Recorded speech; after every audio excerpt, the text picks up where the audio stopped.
સુરતમાં ચૂંટણી પહેલા મોટી બબાલ સર્જાઈ છે। ભાજપ પ્રવક્તા હેમાલી બોઘાવાલાનો લોકોએ વિરોધ કર્યો છે। પ્રચાર દરમિયાન સ્થાનિકોએ તેમનો ઘેરાવ કર્યો છે।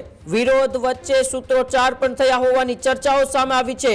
સ્થિતિ બગડતા પોલીસ પણ તાત્કાલિક ઘટના સ્થળે પહોંચી હતી ને પોલીસે વચ્ચે પડીને સમગ્ર મામલો શાંત પાડ્યો હતો। ત્યારે જ ન્યૂઝરૂમ ગુજરાતની યુટ્યુબ ચેનલને સબસ્ક્રાઇબ કરો અને ઇન્સ્ટાગ્રામ અને ફેસબુક પર ફોલો કરો। અપડેટ રહો, સત્યની સાથે રહો।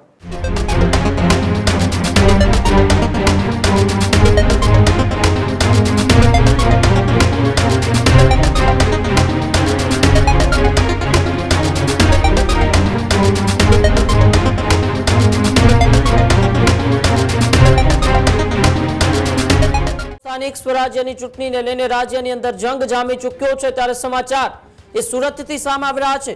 સુરતમાં ચૂંટણી પહેલા મોટી બબાલ સર્જાઈ છે। ભાજપના નેતાઓ અને સ્થાનિકો વચ્ચે આ બબાલના દ્રશ્યો સામે આવ્યા છે। ભાજપ પ્રવક્તા હેમાલી બોઘાવાલાનો લોકોએ વિરોધ કર્યો છે તો ધારાસભ્ય પૂર્ણેશ મોદીનો પણ સ્થાનિકોએ વિરોધ કર્યો છે। પ્રચાર દરમિયાન સ્થાનિકોએ તેમનો ઘેરાવ કર્યો છે। લોકોએ પ્રચાર ન કરવા દેતા પરત મોકલ્યા હતા। ઘટનાથી થોડા સમય પહેલા એ માહોલ પણ ગરમાયો હતો। વિરોધ વચ્ચે સૂત્રોચ્ચાર પણ થયા હોવાની ચર્ચાઓ સામે આવી છે।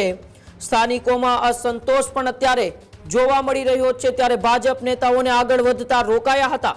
સ્થિતિ બગડતા પોલીસ પણ તાત્કાલિક ઘટના સ્થળે પહોંચી હતી ને પોલીસે વચ્ચે પડીને સમગ્ર મામલો શાંત પાડ્યો હતો।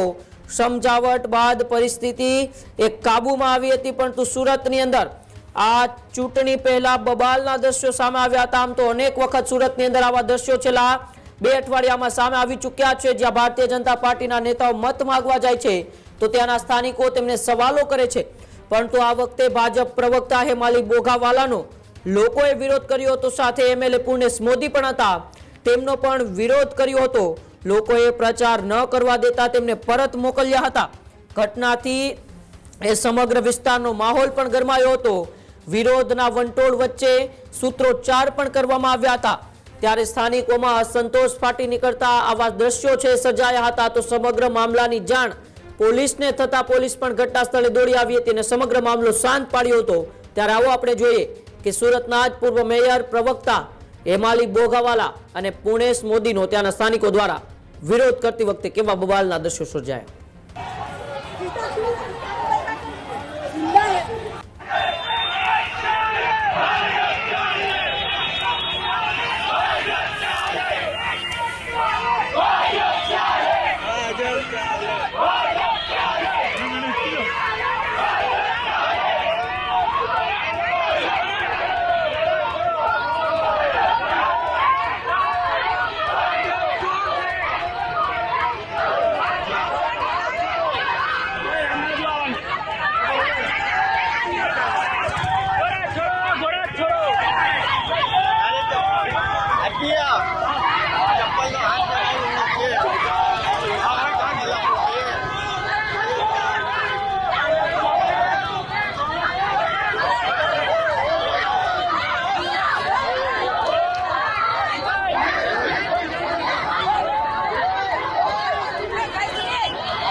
હજુ સુધી તમે અમારી ચેનલને સબસ્ક્રાઇબ નથી કરી તો અત્યારે જ ન્યૂઝરૂમ ગુજરાતને સબસ્ક્રાઇબ કરો, ફેસબુક અને ઇન્સ્ટાગ્રામ પર ફોલો કરો.